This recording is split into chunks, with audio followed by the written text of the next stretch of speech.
is going on, everybody? Welcome back to yet another episode of our weekly podcast. We are batting practice. I'm Josh. Andrew's over there. He is not down there this week Side by because it's a side. it's a duo cast. It's just the two of us. So we are equals today. We're side by side instead of Andrew being on the bottom as always. But that's beside the point. Jacob's busy this week. He'll be back next week most likely. He's got some family in town visiting him. So he'll be back next week for our regularly scheduled program. But until then, we have a good one for you tonight. We're talking NBA. What else would we talk about? I think we can maybe mention the Dodgers for like 1 second and then quickly move on and forget about it forever. But before we get into all of that fun stuff, Andrew, how are you doing tonight? I'm doing well. Your comment about the Dodgers made me think of, could you buy every so rare player in existence with, or how many games does Ooh, Shohei Ohtani have to play in order to have enough money that he could buy every single so rare card ever made? Like that's a a good month, question. 3 months, a Probably, season? probably less than you would think. Yeah, yeah. But I know again his contract is so unique in that he gets paid so much Right, in like 10 years from now, or right. like when they're gonna make him a coach or whatever, they just like what the Patriots do. Yep. Uh but let's pretend that he actually made that, what is he, a $900 million man? He made $90 million a year. You know, does 90 million get you every Sorare card? I don't It's know. probably. Yeah. Yeah, I got it's hard to even like predict or project the value, the total value of so rare. I don't know if there's got to be some stat out there somewhere you'd think if you dug deep enough you could probably find the total market value of so rare. Yeah. I'm sure that I think Solar Data used to have that. But at this point, who knows? Could he just buy the But company? oh yeah, If it was absolutely. a I mean, publicly traded company, could he just buy all of the shares? you could, yeah, yeah, yeah, yeah. I mean, barring any sort of legal stuff, but generally, you have to pay more than the amount of revenue that the company generates in a year. Right. But I think Mr. Otani could definitely be an investor in Solar if he wanted to be. So when Shohei ambassador? That's what I want to Yes, know. exactly. Global. Sorare is already a global game. Let's expand it even further. Let's get the Japanese crowd in here. Basketball, baseball. They like their soccer over in Japan too. Why They not? do, they do. Yeah, and I have to say, I don't know about you, Josh, but I am pretty susceptible to advertising. I will admit it. And that I don't know if that's like like admitting you're a sheep but at the same time, I feel like being self-aware is important. So True. I've been like a Nike Adidas loyalist for all my life. You can see Hmm. I'm wearing like a Nike workout shirt. But when I was in the market for some new gym socks, so my old ones had holes in them, I was doing some research into, what is a good gym sock? Because I was like, Yep. I'm done. I'm old enough now. I'm not just gonna reach and grab Adidas or Nike, even though that probably would be the easier route. It's like, okay, let's just sit down. There's so many players out here now. And everybody on Reddit, on Consumer Reports was like, Reebok socks. Get Really? get them. Low cut Reebok socks. This is an ad. Hey, Reebok, if you want to sponsor us, we get enough listeners that it to make it worth your while. But and then of course, there's a ton. You watch any baseball game, you got Shohei Ohtani rocking his Reebok athletic fit, and Right. I'm not going to say it was connected. I don't. I To be honest with you, I made my decision independent of that. But seeing him on TV as I was wearing the socks, I was like, this Made you is feel cool. cool. It did. It did. I was like, I'm just like Ohtani, man. That's funny. I think the true gauge of like how much of a sucker you are for advertisement is if you have bought something off of social media's Mm. marketplaces before, Oh, specifically TikTok, TikTok the shop. TikTok Shop. shop. Have you bought something off the TikTok shop? No, no. Okay, so you haven't gone like full blown sucker for advertisement then. I've been Instagram? close. I've been close. No, no, no. No. Okay. Okay. Uh, You're still not fully into that market. Yeah, I mean it's hard because professionally that's sort of what I help companies. So when you see the sausage get made, you kind of you're aware of like what's happening. Right. Right. But at the same time, I appreciate ads and good ads for what they are and how effective that they can be. So when Right. I see it done right, it's pretty cool. But yeah, so rare. Let's see some cool ad campaigns. Maybe in the NBA during an NBA game. I know they've done that in the past with MLB, For but I would love sure. to see another Sorare ad. Yeah, absolutely. Speaking of so rare and ads, what better time to dive back into Sorare NBA Jet, which we Yeah, first discussed on the podcast last week. This might become a weekly thing. It's new to us as much as it is new to all the listeners out there as well. So we're discovering more and more features that are super helpful and fun yeah, to look through as we go through the weeks here. And we found a good one that we've kind of been looking for and have been missing in yeah, Sorare and Sorare data. And that's looking back. What did people do right to win the rewards? And I think that can really help managers in the yeah. upcoming game weeks too. So we're gonna dive in. We're gonna look at some top performers from last week using Sorare NBA Jet. Sweet. You got that, Josh? I got the Yeah, outperformers up. So when it comes to that, I got you. I will pull it up. Here we go. Boom. So Look at that's I'll familiar, well, familiar faces. right. I'll start from the beginning. That way people can see how we got here in the first place. Um, I believe this will be the home screen when you first get into it. It might look a little bit different, but if you go over to game week and then to past game week, and then it is under the was the best I love that. It's a good name. section. It is a good name. And there you go. You have the winning lineup for each division, which is a pretty cool feature, don't you think? I think it's great. I mean, I'm looking at champion. One thing, and that we're going to touch on this during lineup setting. I am shocked because if I was to recommend strategy, and again, the just because something wins doesn't mean it's a meta or an optimal strategy. So I'm saying that, but also it's making me rethink some things. I generally try to avoid having players from the same team in the same lineup, especially during a weekend slate when there's like I think you could make the exception during the midweek if a team has 3 games. And then at that point, maybe you're guaranteed to have, one of those games where one of those players is featured more than another. But in a weekend when you maybe have 2 games at the most, seeing Giannis and Lillard in the same lineup, and maybe part of that is just simply because the Bucks have been so poor to start that their L10s are way lower than what they should be. The fact that you can basically fit Dame as a second star in your lineup is crazy. So seeing that, I would have said if you would have told me, Andrew, I have Giannis and Dame in my same lineup, I would say you're crazy, man. That's not a meta play. But hey, this person won doing it, so I don't know. Maybe making me rethink that a little bit. Yeah, it's especially knowing that the Bucks have been so bad to start the year, it makes it that much more interesting of a play. Dame was coming off of one of his worst games ever, like as a player ever. And Yeah. in games coming back off of those types of games, he's been amazing. So if you could have planned that out, Hmm. you might have known that he was gonna probably go off.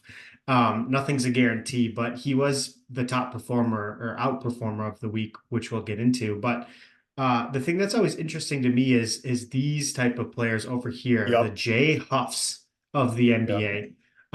In L10 of 10, put up 36. So Yep. plus 26 is an incredible score.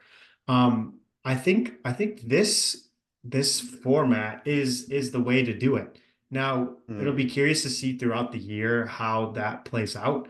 But having your MVP, then having 3 guys between 30 and 40, and then one guy between 0 and 10 who's projected to go off for that game week, I think that is going to be the winning formula for at Yep. least for champion.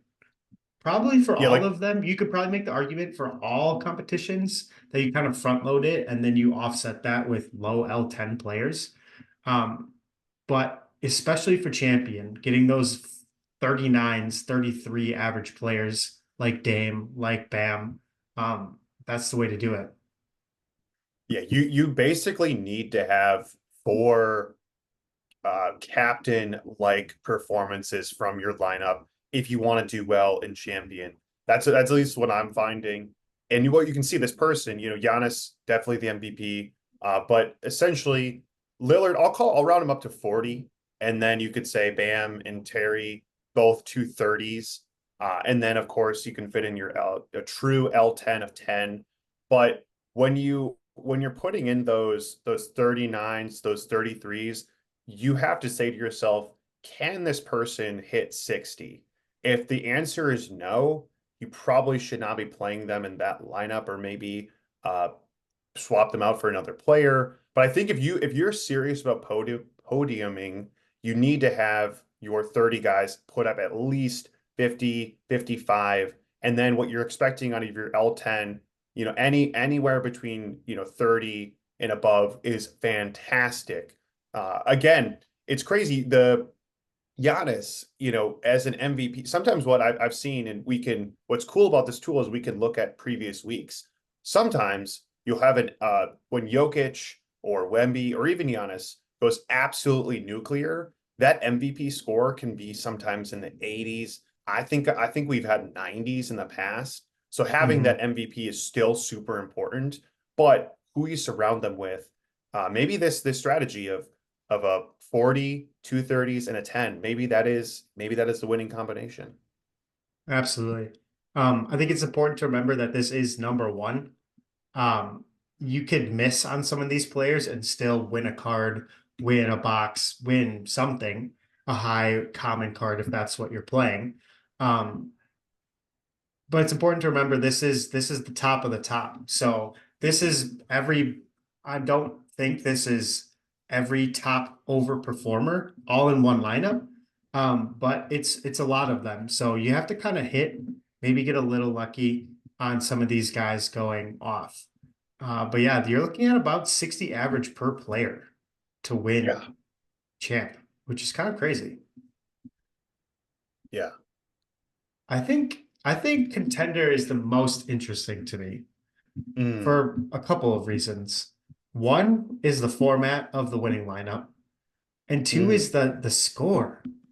Only Yeah. 50 points, not even 50 points less than champion to win contender is crazy to me. That's an insane score. Yeah, anytime you have a Trey Young, a Lillard, there's Tyus Jones, I think last year. These guys, or in Ja when he came back from his injury, guys that should be MVP, but because of their L10, they can fit in a contender. That's the recipe. That's the perfect storm for these massive, massive scores where really we're talking a 50-point difference between contender and champion. That's not that much, honestly, given the fact Nope. that you get a whole bonus player in champion. So I think this might be, it'll be interesting to see these weeks when Dame's L10 catches up. If there's not that meta 38, 42 type player who can put up MVP scores, will we see this type of structure work? But in the weeks it does, again, we're trying to see the use of people that are in like the 30s to 28 range. And again, getting almost 60 points out of them. That is a huge success. But to your point, I think the way this lineup is won is probably with Mr. Roddy and Mr. Cornette, where you're putting up between both of their L10s 13 and you're getting 60. That's 5 times their L10 average. So from a multiplier, those two are the biggest outperformers.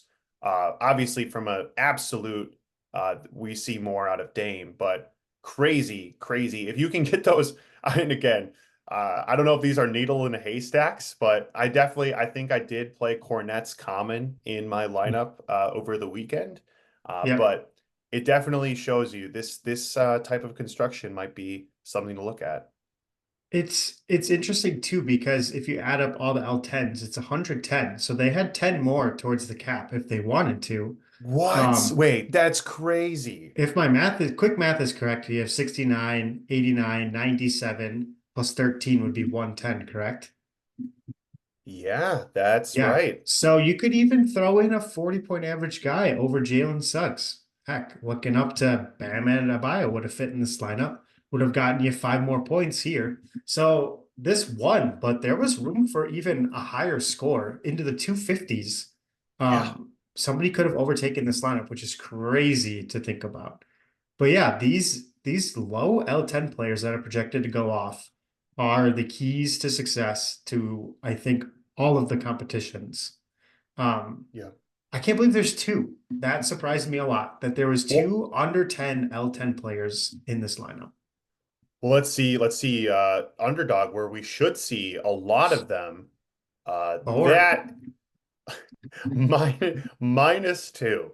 That is absolutely insane. I'm just gonna Again, just play the quickly Bucks. shoot myself out here.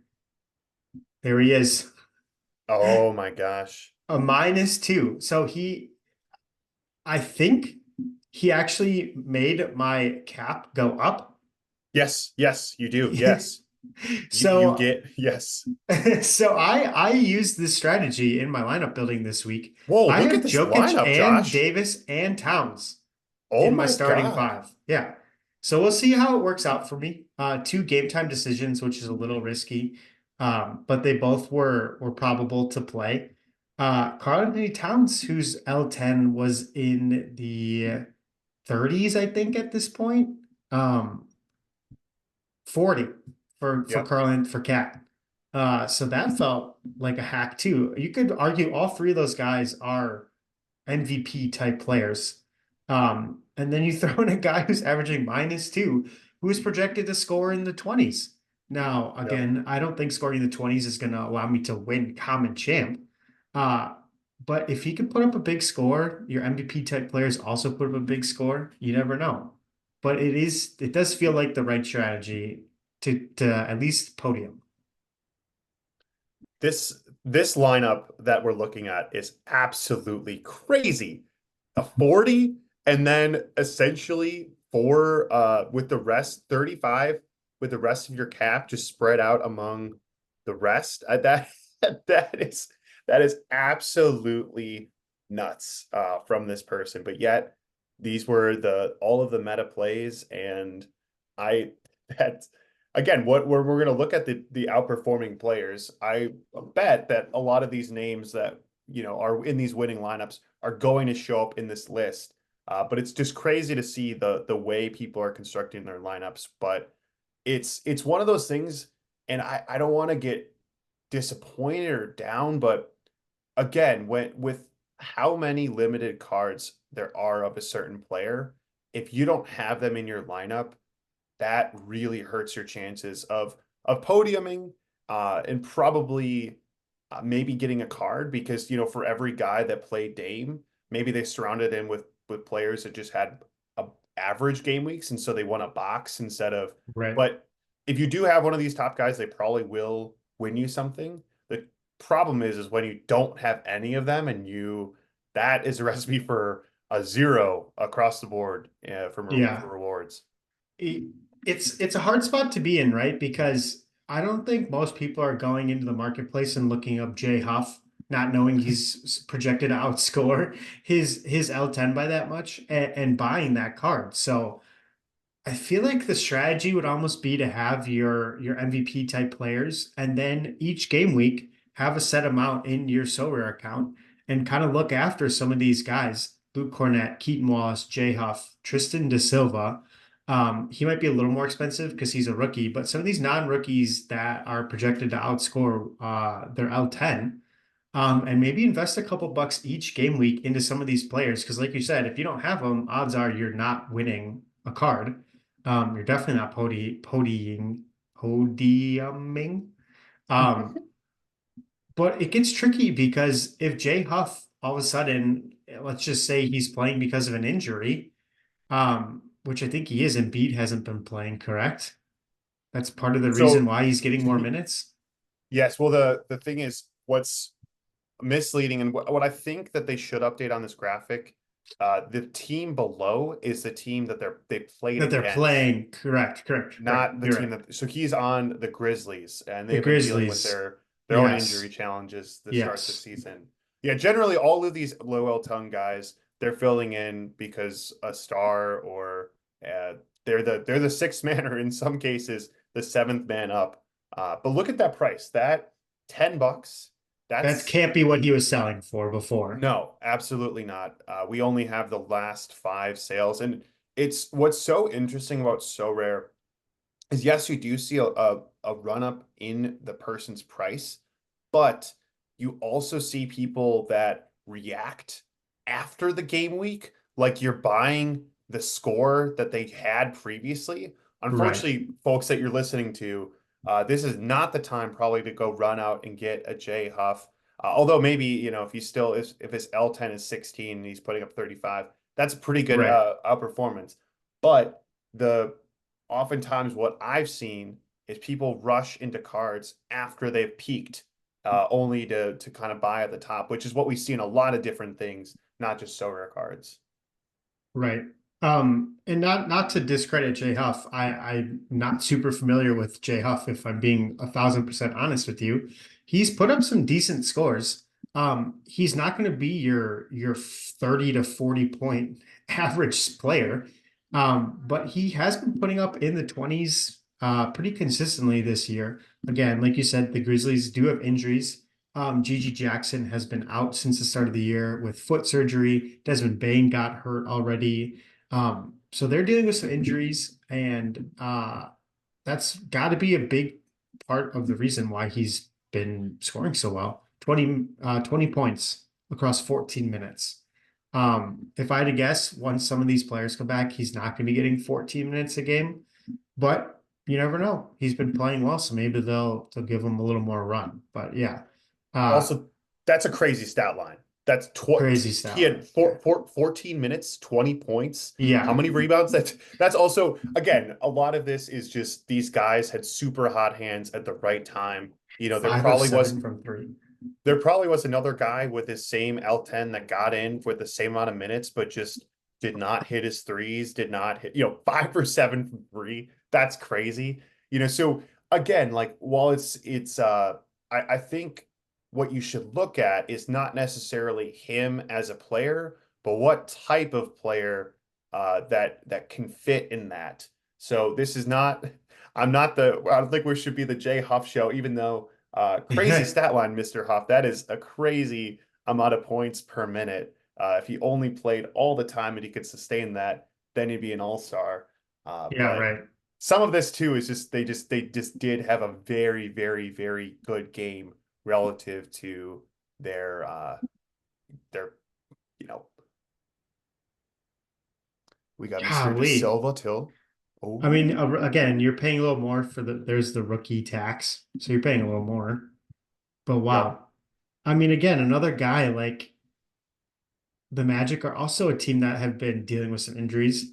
Um, Paulo's out for a little while, 4 to 6 weeks, I think it is. So, yep, man, you see what he was doing before. At least Sam Huff put up decent scores. You look at what De Silva was, or Jay Huff, sorry. Sam Huff is a baseball player, I think. Anyway, uh, De Silva's probably not doing that once they get some players back. So I guess be aware of that. If you are buying some of these lower cards, I was thinking for a deal, but not really for a deal if they're 20 bucks. Um, then know that their price might fall off in the future once they lose some minutes, lose points, that kind of thing. yep. I think it's a sign you should never sell your tier. I would love to see what tier he was to start the season because I think sometimes the most valuable cards in Silver NBA are those tier fours or tier fives who oftentimes are the De Silvas, are the J Huffs before they get those crazy amount of minutes. I won my first card over the weekend and it was Mr. Ty Ty Washington Jr. of the Heck Phoenix yeah. Suns, who has an L10 of 3. But imagine, if the Suns start dealing with injuries, they want to rotate players as the season goes on. That 3 is going to be, he could be the next De Silva. He could be the next Jay Huff, where, with the amount of minutes, he can put up some good scores. He could also go to the G League too. So again, there's a lot Sure. of different arcs for these players, but these guys that are thrust into roles after being on the bench, that's generally who can really outperform their averages. Yeah. We'll go over the overperformers of the week as well, but I would love to see an underperformers section. I think that would Oh, be a great addition. I don't know if they have it. I haven't looked into it or not, but looking at some of these yes, they guys do. with they do. Okay. I'd love to see like Guess some who it of is? these. Oh, it was probably Dame. Nope. No, Dame was the Oh, outperformer. I'm thinking of the previous game week or his Yep. previous game. Well, Oh, that's generally how it goes. You generally have that's the people who ooh, okay, who was it? it's someone who's very well known, very big rookie, very tall. Wait, Wembenyama was the underperformer? Wembenyama was the Oh, biggest underperformer. Here, let me take over yeah, here, because go for it. I have the list up. We'll start with the underperformers. Let's start with the lowlights Wow. of the week.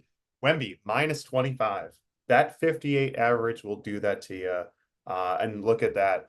For every Dame, for every Giannis, there is a Gary Trent who put up a Yep. 4 on a 20. Again, that's why I don't recommend stacks of one team, because sometimes, if Giannis and Dame go off, there just isn't enough to go around for everyone else. And so if you try to build a Bucks mini stack, I don't know. I don't think that's the right way. And uh, and again, this kind of shows that Jamal Murray, I think seeing his L10 drop, he could be a Yeah. very big value play later on. Scooter Although the Nuggets, Henderson, man, the Nuggets and the Bucks are going through right now. They both have looked terrible, so be aware of that too.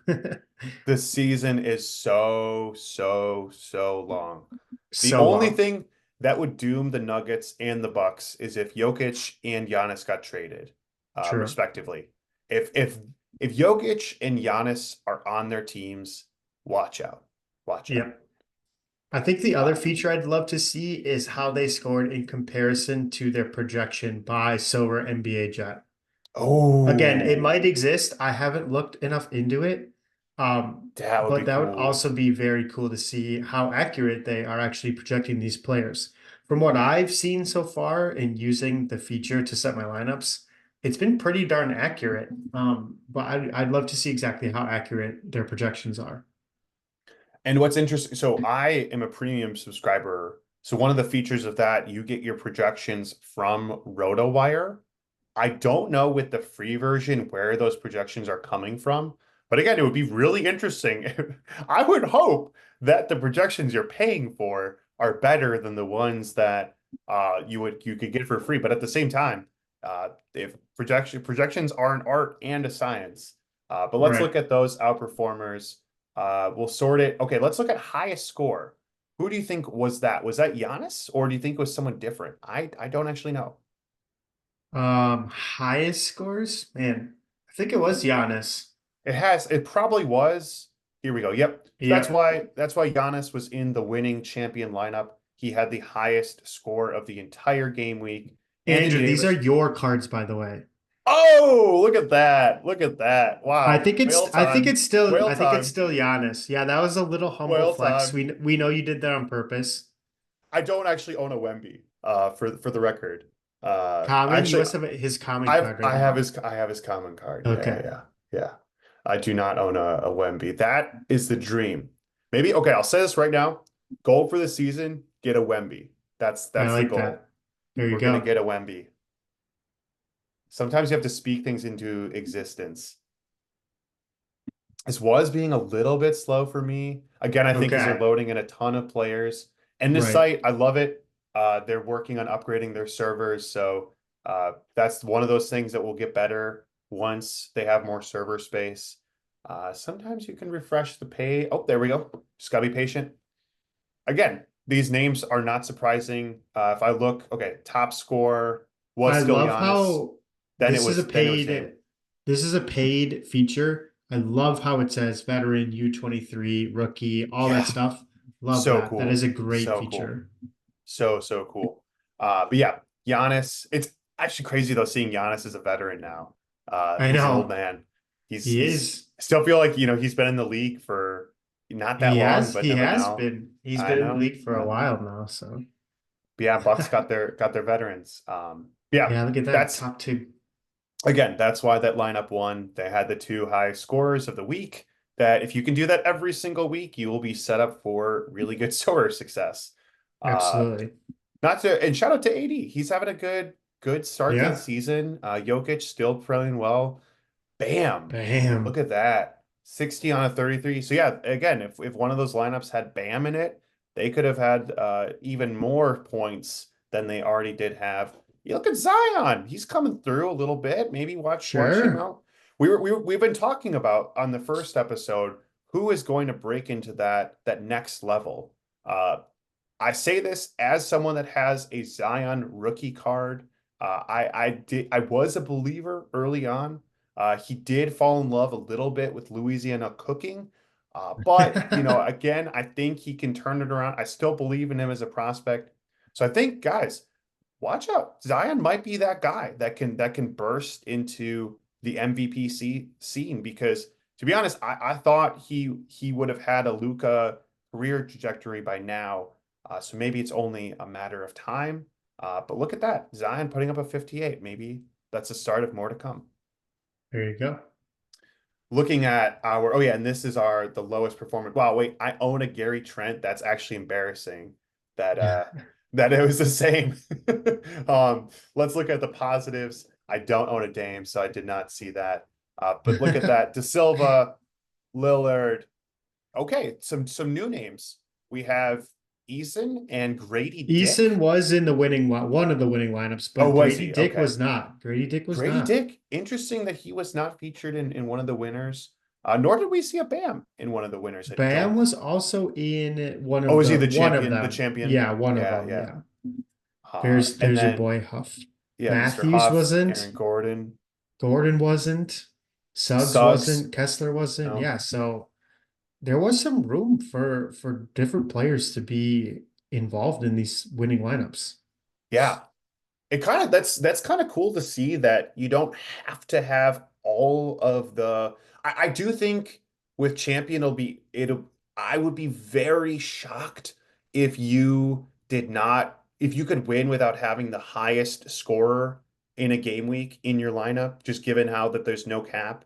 So I think if you don't have Jokic and Jokic goes nuclear, or Giannis or Luca, uh, I think you're going to be at disadvantage. But again, we talked about it with contender. Maybe, you have a sneaky lineup that's got Aaron Gordon, and then Mr. Huff too, throw him back in there. Maybe there are multiple combinations to win. For sure. Plenty of But yeah, outperformers, that's for sure. I know. Especially earlier on in the season. Feels like there's a lot of variability right now. And especially, I don't know about you, but we were talking about it briefly when you shared your lineup. A lot of game time decisions. I don't know if you're Hmm. how do you deal with that? Like, what's your risk tolerance for putting a game time decision guy in a lineup that you think could win? Yeah, I normally look and see what it is. For example, Josh Mm, Giddey is an illness. Um, okay. It's probably I mono. I oh God. We don't have to get into all of that. I don't fully trust the so rare estimated return time. Um, Yeah, I do yeah. use it more so for like longer term injuries, like if somebody's out Sure. for a couple of weeks, then you can tell that. But if it's they're projected to come back, normally you can click on their name, see if they're projected to play, if they're probable, if they're a true game time decision, if it's an illness or an actual injury is normally another way I look at it. Um, but if I'm questionable of them, I'll just put them in one of my lower lineups. Yep. they get downgraded from my top lineups down to my second or third contender or champ lineup. Um, that's the only way that I feel like I can feel good about it. I'd hate to have them in like my number one lineup and then they don't play because a Yep. zero is a guaranteed loss. So that's kind of how I go about that, at least. Yeah, I generally am also pretty risk averse when it comes to someone that's a game time decision or they are out and they're expected to come back either in the second or the third game of the game week because again, that's an estimate, that's a best case scenario. If they don't come back, then like you said, it's zero. That lineup is dead. And imagine if you have every other lineup, if that's your most important lineup of the week, you put in the guys that you think are going to have the best outperformance. All those guys do hit, and then you have your zero. That might be the difference of winning a card and not even winning a box. Since a zero is probably one of the worst things you can have in your lineup. Right. I also set my lineups pretty close to when the game week closes. So I can actually Mm, go on to ESPN and look up, let's say, the Lakers injury report. yep, And when I did that, I saw that Anthony Davis wasn't even listed on the injury report for the game tonight. So I was pretty confident he was going to be starting. The other thing I look at, as long as it's not a hoops competition, if they have multiple games in that game week and yep. they're questionable for game one, and they're projected to return within that game week still, I normally feel pretty good about them coming back for one of the other games in the game week. Yep. I'm okay forfeiting one of the games as long as they come back and play one of the other ones in the game week. It's a Right. little bit riskier. You have a little less of a safe net if they suck in the one game they play in the game week, but I'd rather have that than not play at all. So Right. And I think that it happens more often than not because generally before they went out injured, they might have left in the middle of a game in the second, first quarter where they only played half a game. And that's the secret to having your L10 go down. So if you have Giannis exit the game after he scores only 5 Sorare points, when he eventually returns, Giannis is going to be a super big value play. So I think that sometimes the best plays of the week are those guys that are coming in injured or coming off of the injury report. But at the same time, I don't know. Maybe it's my own bias, but I've never been a professional athlete, but I always anytime someone's coming back from the injured list, I always just think, can they really be at 100%? And even if they're going to suit up for that game, I kind of need to see them play well before I'm ready to trust them again. right. I think uh I get this a lot because I play well, we both play fantasy football too, but you get guys that are questionable every week. It's just how football is. People get hurt in Yep. practice, in games, whatever. So it's always a little scary starting somebody who's questionable. Um, I feel like at least in the NFL, there's rules in place about the injury list and what you can designate a player as. If they have Hmm. no injury designation, they truly can, like, you can't use that as an excuse to limit their reps in the actual game. I don't know if the NBA has that same rule in place, but if they're a game time decision, who's to say that they might be active, but then only play 5 minutes because their foot's Exactly. bothering them? So again, it is definitely a risky play to play some of those players. Should we look ahead and see how we set game week lineups? I think this will be a Yeah, big help to you. I was gonna say I wanted to bring this up because this is solely for personal gain. I'm Well, I'm that's how it kind of should be. lost. I'm kind of lost. I did a small experiment of setting two hoops lineups first before setting my actual game week lineups. Uh, Josh. it allowed me to get a 3-star box, which was pretty fun. But that was the only box I've opened so far that had market credit in it. So definitely not the strategy to set those lineups first. I've learned that now. I won't do it again. But there is still a lot of question marks as to what to set first when it comes to your actual lineups. You can have 3 teams per competition. So at most, for if you're just doing one level, let's just say limited, you can Yep. have, is it 11? Is that the most? Well, Or is it 11 is if you set common, so it's nine per scarcity, with the exception of right? common. Common you can only So if you set the included two. common, it would be yeah, okay. So it'd be Yep. nine then. Yep. So there's a lot of variability in ways to set your lineup. I'll tell you how I went about it this week, and you can critique me on it. Uh, I went every other. So I set Oh, my limited champ lineup first, then my limited contender lineup, then my underdog lineup, then I went back to champ. okay. So you kind Again, of rotated through. Okay. it depends on the game week, right? Like if I have five Yes. guys that have an L10 of five that are projected to go off, I might do my underdog lineup first. I might use those players into my contender lineup, like how we saw on Sorare NBA Jet.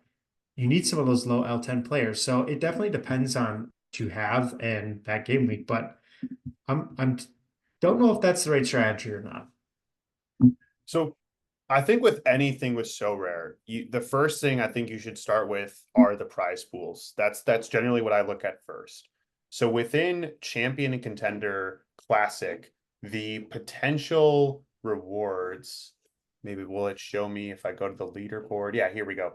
So the if when I last looked, the breakdown for the top 375 is the same across champion and contender. So if you score well in either, if you same place in either competition should reward you the same. But if you look at underdog, that actually is slightly has slightly a worse payout than what we see from either contender or champion. So I believe, yeah, so the winner only gets a 3-star box. I think it only pays out a card into 175th place, not 375th place. So from a odds of winning a reward standpoint, the underdog is arguably the hardest to win a reward in. Granted, you still should consider how many people are entering and what kind of cards you have. But all else equal, you should set champion and contender should get a higher priority based on what rewards they have in them. If they eventually switch to underdog and made that better, then I think the order would be dependent on your cards. But really, for the way I think about my own gallery is for champion, do I have the person that I think could put up the highest score that game week? So I'm fortunate enough to have a Tatum, a Davis, and Giannis. I do not have Jokic. I do not have Luca. Maybe I'll have to get a Zion. Hmm. But if you're saying to yourself, I don't have any of these players, my best is the guy that I thought would do really well last year, Mr. Sabonis. I'm sorry to tell you, you're probably not going to win very much in champion.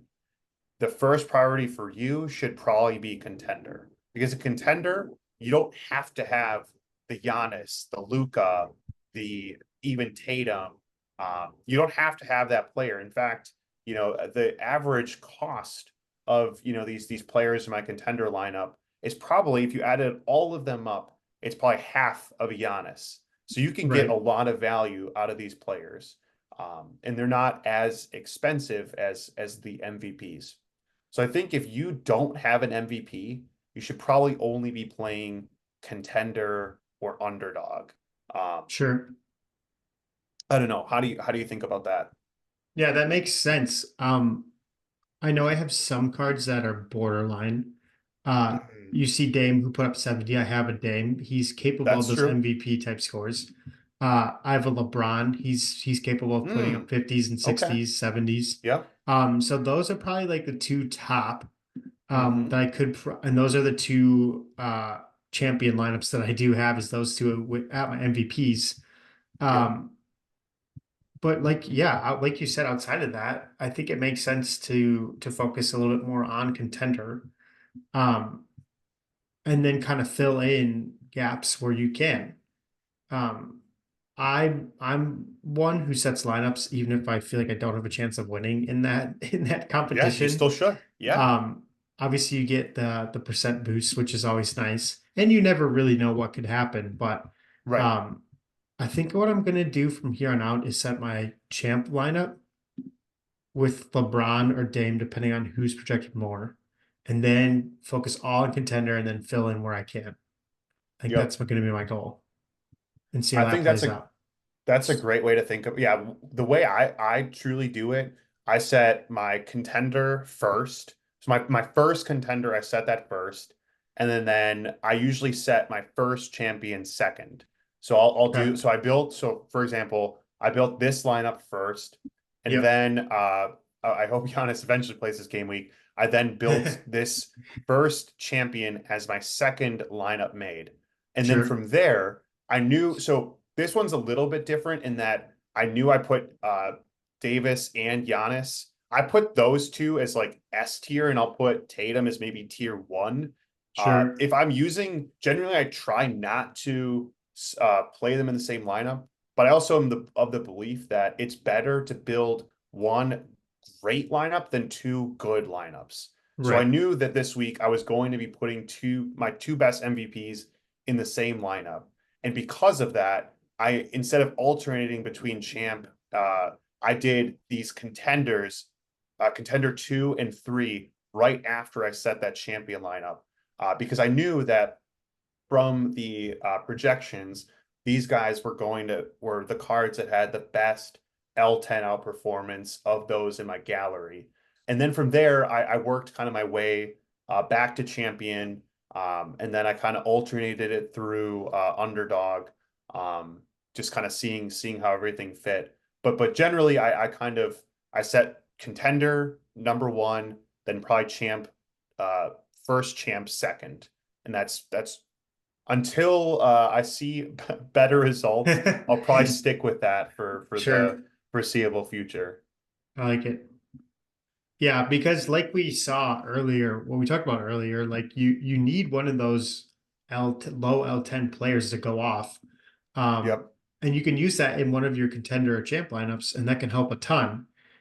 So I think underdog is probably the least important because it is the see, hardest, and you could use those players to win better rewards. yep. Um, so yeah, I think that's a good way to go about it.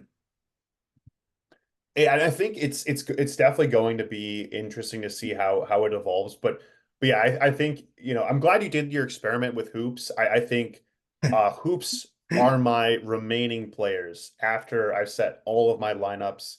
If I have enough to field a team, I will play hoops that day. But I don't go out of my way to like leave a guy who in the second game of the game week he's expected to go off. I don't do that at this point, um, because I just think that the payout for hoops is just not there compared with Hmm. what I could win in contender or champion. Agreed. But I don't have any in-season lineups just yet. Perhaps that is coming. Um, And I think a little bit has to do with just the prices of cards right now being so high. Yep, But yeah, let us know how we'll have to ask Jacob how he sets his lineups. Um, but yeah, I definitely. think I it's interesting how they structured it with contender and champion having the same rewards, and then underdog having a slightly different structure to it. Right. You'd think it would just be the same, but I don't know. Who knows? Yeah. Who knows? Well, there you have it. Let us know how you set your lineups because we love the feedback. If you think you have a better solution out there, Yeah, absolutely let us let know us know. because we are all ears. We like to think we have a decent understanding of what's going on, but what we say and what we think is definitely not the end all be all when it comes to So Rare. You don't see the batting practice podcast 1, 2, and 3 on the podium every week, so clearly some people out there know it better than we do. So let us know what you guys think. We're all ears. We'd love to hear what how you guys go about it. If that happens, I that would be really cool. That would be Um, wild. it's funny when you said you have a Dame and a LeBron. I was kind of looking at that. For those of you out there that maybe are in a similar position, I guess I would pose a question, the same way that you can trade in your players at a common level for better players, why not sell Dame and LeBron? Maybe one extra guy. Why not essentially do the same thing that you do at a common level, but do that with limited and then get a Giannis, get a I mean, Wemby and Jokic sell for considerably more, but I did look at Right. Giannis's price today, and it was like $63.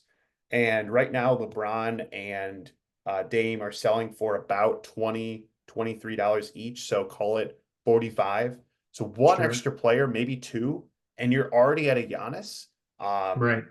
but that's or at the same time, I don't know, maybe LeBron is the sneaky MVP type, but it really just it depends on how the rest of the season goes. He's had a 62 to start the season.